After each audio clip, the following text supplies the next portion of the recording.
From NBC News World Headquarters in New York, this is NBC Nightly News with Brian Williams. Good evening. We begin tonight with a strange and sad story out of Zanesville, Ohio. It started with a local man known as something of an eccentric and a criminal who'd served time in prison. He kept a wild animal preserve on his property, big exotic animals, the kind we see in zoos, until last night when he released the animals and took his own life.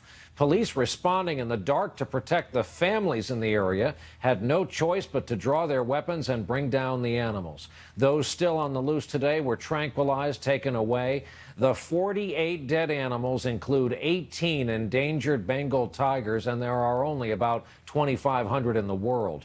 Tonight in Zanesville, it's mostly the scene of a terrible waste and a rekindled debate over private rights versus animal welfare. We have two reports tonight, beginning at the scene with NBC's John Yang. John, good evening.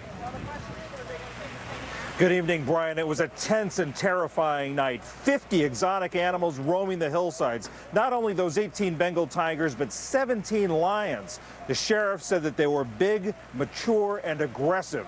Sheriff's deputies pursued them with assault weapons. Their orders were simple: shoot to kill. By the time the sun came up in Zanesville, most of the animals that had escaped from Terry Thompson's farm were gone. 1 wolf, 6 black bears, 2 grizzly bears, 9 male lions, 8 lionesses, 1 baboon, 3 mountain lions, and 18 tigers. It had been a nerve-wracking night as local news broadcasts warned residents. Stay inside. There just might be a lion, a tiger, or grizzly roaming in your neighborhood. Thompson, the owner of a 73-acre exotic animal farm, had apparently set most of his animals free and then took his own life.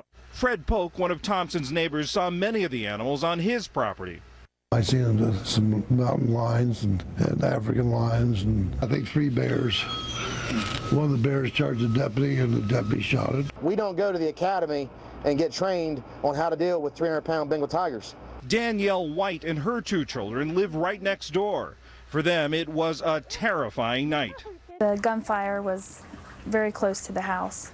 I almost felt at one point that it may have been right in the backyard. That is a bear. Today, schools were closed as a precaution amid new questions about the animal's owner. Neighbors and other area residents called Thompson eccentric.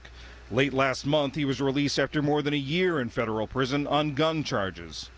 6 of his animals, including 3 leopards, have been safely taken to the Columbus Zoo, but scores of others had to be killed to protect a community. Tragedy for the animal world is what it is.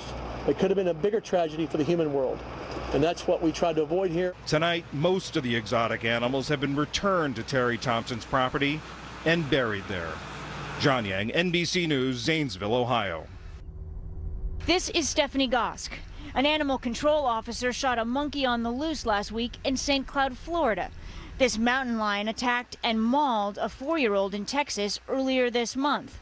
Both cases of exotic pets on the loose. In the United States today, there are thousands of people who keep exotic animals as pets. Globally, the market trade of creatures is a $20 billion a year industry. Buying an exotic animal can be as easy as a click of the mouse. One site has up to 600 for sale. But state laws vary widely on regulating who can own what, depending on where they live. According to the Humane Society of the U.S., 12 states ban the private possession of exotic animals, 28 states have restrictions, and 12 states have almost none. Ohio is one of those states. Damn, you gotta be nuts if you want to keep one of these. A new documentary highlights the sometimes murky business of exotic animal sales. I went to exotic animal auctions and I had to go undercover, and I actually had to go with bodyguards too because they didn't allow cameras in there. Scott Shoemaker in Nevada is raising 30 animals, including 6 tigers and a 550-pound African lion. He says he spent more than $100,000 in caging and 9-feet wire fencing for his 10-acre property. Some guy lets his out. It's obviously not a caging issue, not a safety issue. The guy obviously had a mental issue. Why would I get lumped in with him? We have taken precautions here in being responsible. Tonight, the pressure is on Ohio Governor John Kasich to change the law. His office has been reevaluating a proposed ban on exotic pets, Brian, that would have prevented today's incident. Stephanie Gosk and John Yang starting us off tonight from Zanesville. Thanks to you both.